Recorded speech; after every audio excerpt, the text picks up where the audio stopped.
In this module, you'll learn what the executive functions are, why they matter for kids with ADHD, and simple, practical strategies you can use at home to support your child's growth in these important skill areas. In this lesson, we're breaking down the executive functions and, more importantly, teaching you how these skills play a critical role in your child's day-to-day life at home, school, and everywhere in between. You've probably heard the term executive function before, and that's because ADHD and executive functioning are closely related. The executive functions are a set of brain-based skills. They're like the brain's GPS system. They help us figure out where we're going, how to get there, and what to do if we hit a detour. These skills guide things like planning ahead, staying focused, managing time, and shifting gears when plans change. And here's something really important to keep in mind. Every child's brain is still developing these skills well into early adulthood, usually around age 25. But for kids with ADHD, this development happens more slowly. ADHD expert Dr. Russell Barkley describes what we call the 30% rule. That means kids with ADHD often have executive functioning skills that are about 30% behind their peers. So your 9-year-old might have the self-regulation and planning skills more typical of a 6-year-old, even if they're ahead in other ways. We often hear from parents, "My child knows how to do it, they just won't." And we get it. That can be so confusing and frustrating. From the outside, it might seem like your child is just being defiant or unmotivated. Let's take a common example, putting on socks and shoes. For many families, this is a daily battle. Parents will often say, "I don't understand. They know how to tie their shoes." And that's probably true. Your child likely does have the motor skill to put on socks or tie their laces. In this course, we want to encourage you to look a little deeper. What often looks like a refusal is actually a breakdown in those internal executive function skills that support the task. Maybe your child is struggling to get started, or maybe they spotted a tennis ball on the floor and they suddenly got off track. From the outside, it looks like they're being stubborn, but we need to look beneath the surface at your child's executive functions.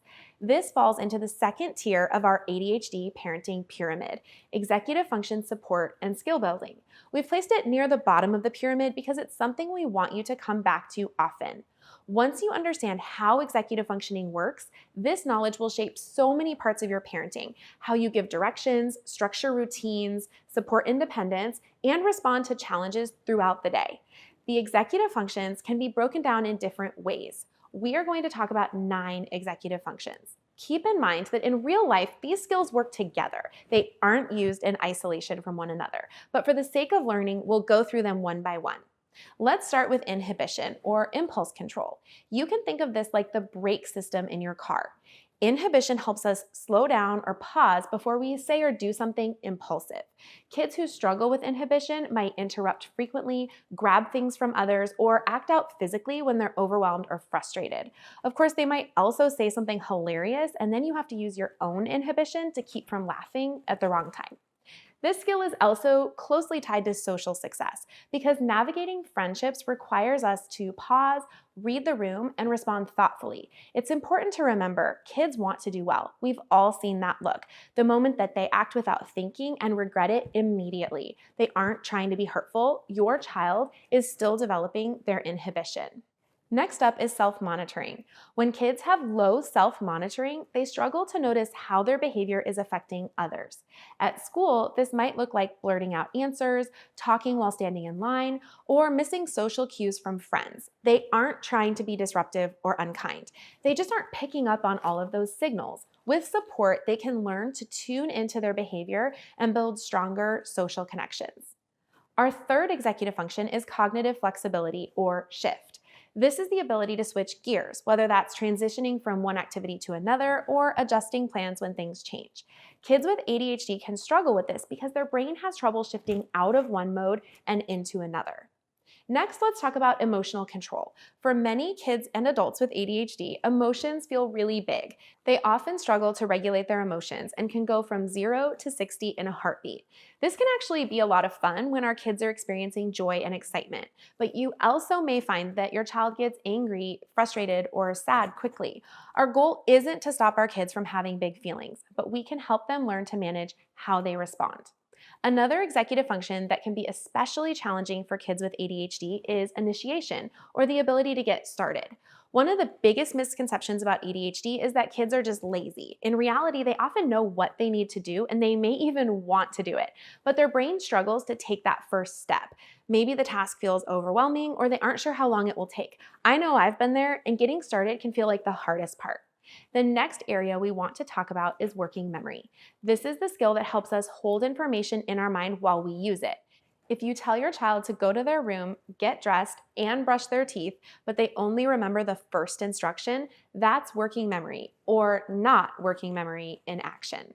When this skill is weak, kids might miss steps, lose track of what they're doing, or seem like they aren't paying attention. Working memory is also a key component to time awareness, such as knowing what time it is or how long they have been doing something.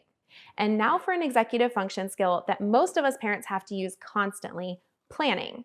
Planning is all about thinking ahead and mentally preparing for what's coming next. For example, if we're heading to soccer practice, we might automatically think, what do I need to bring? What should I wear? What time do we need to leave? But for kids with ADHD, it's difficult for them to picture themselves in the future and plan what they need. Without support, they may forget important items.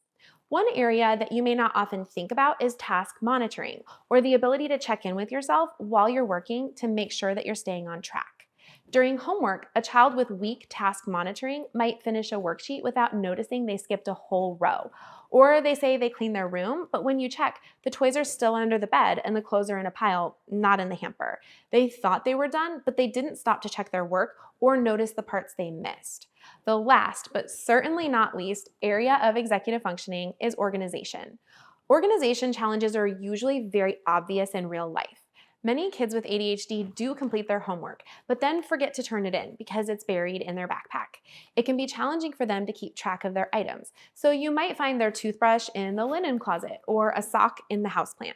At the time, there was probably a reason they put it there, but this can make the house feel chaotic as you help them search for their lost items. Whew, that was a lot of information, but understanding these 9 skills can help you view your child through a new lens.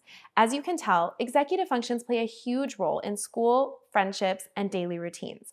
When you consider that kids with ADHD often have a 30% delay in these areas, you might wonder, should I stop having high expectations of my kids? How do I know when they need support or if I should just let them struggle? If I make things easier for my child, am I just coddling them? The goal is to give your child the support they need to be successful. Short-term support actually leads to long-term independence, while also building skills they can use in the future. And one of the most powerful things we can teach our kids is how to recognize what they need and advocate for themselves. Finally, here's something to keep in mind. You shouldn't have to be your child's frontal lobe all day long. That's exhausting and it's not sustainable. Without supportive systems in place, it's easy to fall into a cycle of constant reminders, arguments, and frustration. Instead, we want to build routines and systems that create predictability and support independence. This helps reduce the chaos and helps your child feel safe and capable. And that's exactly what the rest of this course will help you do.